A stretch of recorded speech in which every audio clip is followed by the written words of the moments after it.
Walking out that door in a few hours' time, what would our measures of success be? What would you really like to go away from this session with?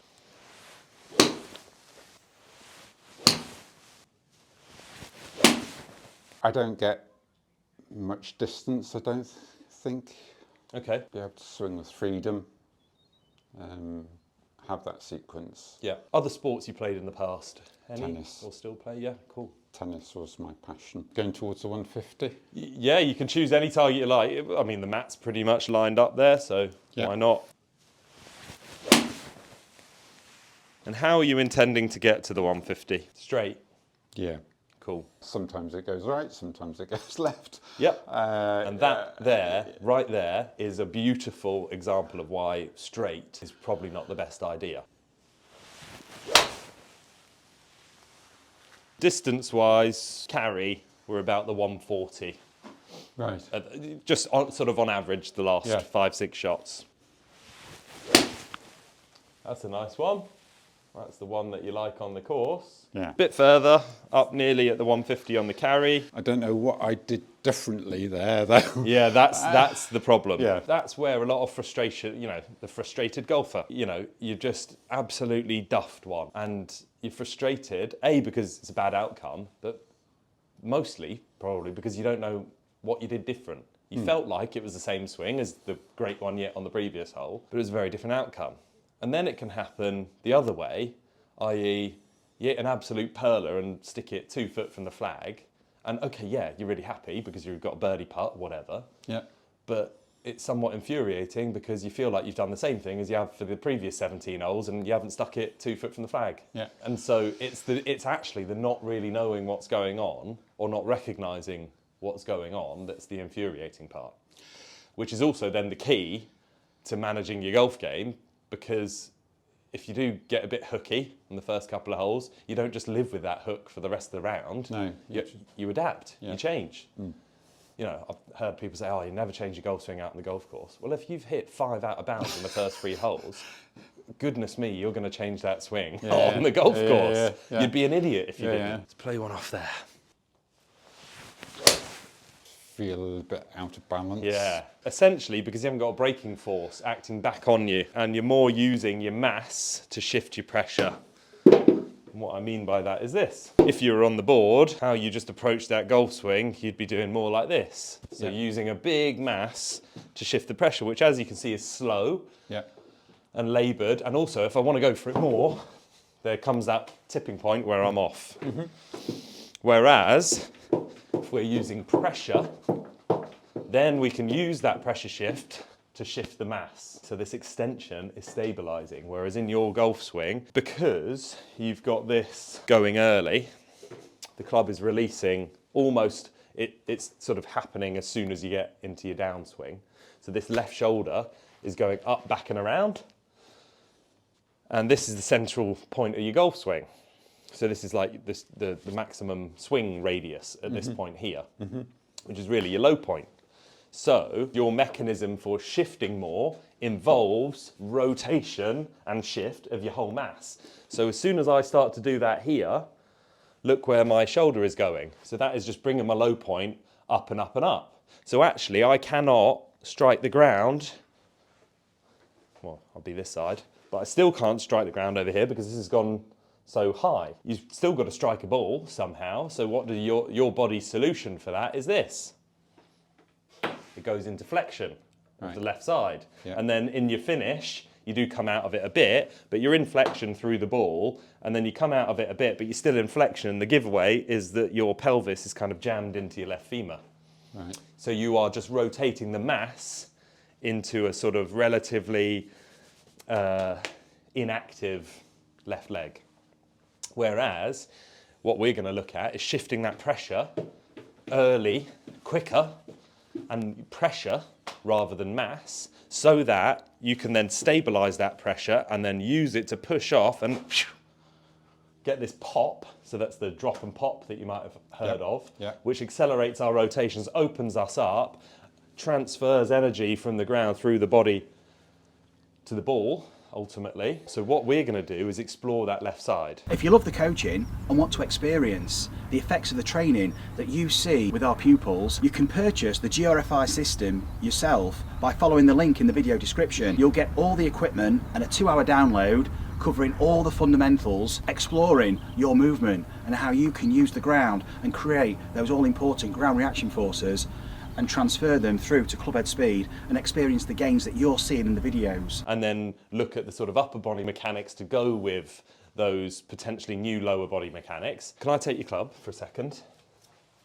and give you a tennis racket? Just show me a nice, powerful, whippy topspin forehand down the line. Okay. Cool. Yeah. Right. Awesome. One more. Yeah.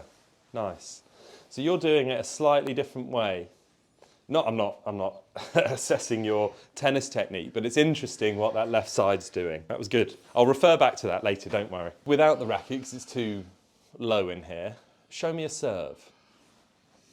Like a flat, you know, a nice sort of flat, powerful one. Yeah, nice. Okay. And again. Yes, cool. So we want a bit of what your forehand is and a bit of what your serve is in your golf swing. The body knows how to do these things. Right. We just need to bring it into your golf swing. Right. So just with the right hand on the club, let's see if we can get that club swing and using that lower body action just back there because the ground's firmer. You can feel it more.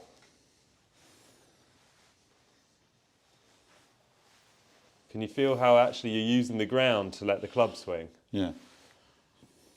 That you use the ground, you rotate, and then the club swings in response. The sequence here, you can see it. You can see the and you're using the swing weight. Can you feel the weight of the club? Yeah, brilliant. And there's a pressure shift going on with it. You can feel how you're on your left now, and then on your right, and on your left. Feel different? Yeah. What do you sense is different about it? I can feel the swish of the club. That's a reaction to the weight and speed of the club, whereas before it was more of a stroke. Right, so you felt more controlling the club, moving almost all as one. Yes. Whereas this is a bit more, there's lag in this is lag, really. Just play a couple of shots. Yes, very nice. Very, very good. Again, I felt the weight of the club then. Awesome. Let's see if we can feel the weight of the club in this.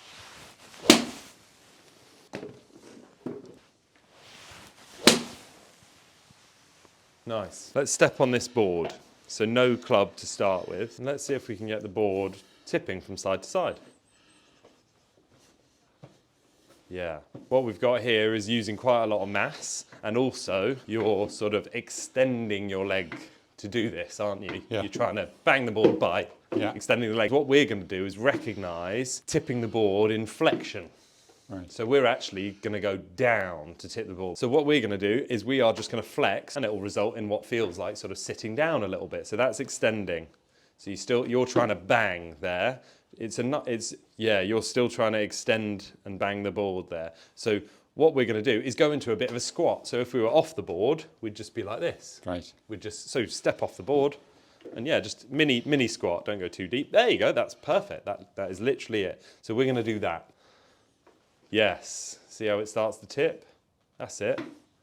Yeah. And have that tiny little bit of sideways, but really I want you to explore this. Yes. Even more. Watch where this starts. So I'll keep my finger where it starts. So I've gone down like 5 or 6 inches. Yes. There you go. More with the pelvis if you can. How low can you go? Just exploring it. This is nothing to do with your golf swing. Well, it is and it isn't. We're not going to be going this extreme in your golf swing. Let the flexion take place, and then the extension will rotate you. Yes, nice one. Oh, David, this is fantastic. Nice. And then when you feel comfortable, expand it, and then go into a big swing and hold the finish. Nice. Feel different? Yeah. Awesome. Let's play a few shots. I want you to immerse yourself in that sort of timing of that pressure shift. So noticing how much earlier it is than what you're used to. Lovely, David. Wow. You're doing all your work here and then getting ready for it to just... Well done. Very well done. Interesting that you've got a more pronounced forward press now. Can you tip the board back towards the target earlier in the sequence? Yes. Nice one. Well done. What a golf shot. Wow. Really whip it forward. 1, 2, 3. Yeah, very good for the first attempt. Fantastic for the first attempt, in fact. Go again. Flick it forward. Yes, well done. Nice fall into the 3 there. Brilliant. 1, 2, 3. Hold it there. Now, just spring up off your left side to swish the club through into a finish. Yes. Excellent. Look how stable you are as well. Right. That was fantastic. Go again. So go the 1, 2, 3. Hold it for like a half a second or so to sense the place. That's it. And then spring. Well done. That's superb, David. Your body has almost never had the experience of you going up as the club goes down.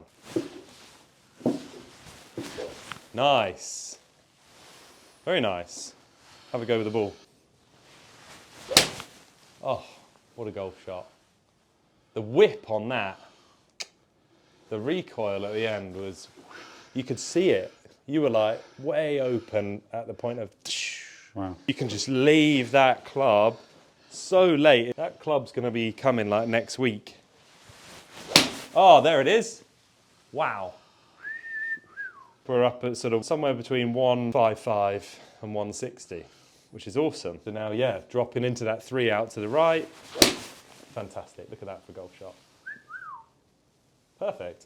Wow. Ball turf contact, that's got a mile. 157 carry, 165 Wow. total. Oh, that's absolutely the one. Perfect. Couldn't be any better. Pleased with that. So carry distance, 158, 168 total. Right, should we grab your driver? Okay. Now that you're in your irons like that, we definitely want your driver complying.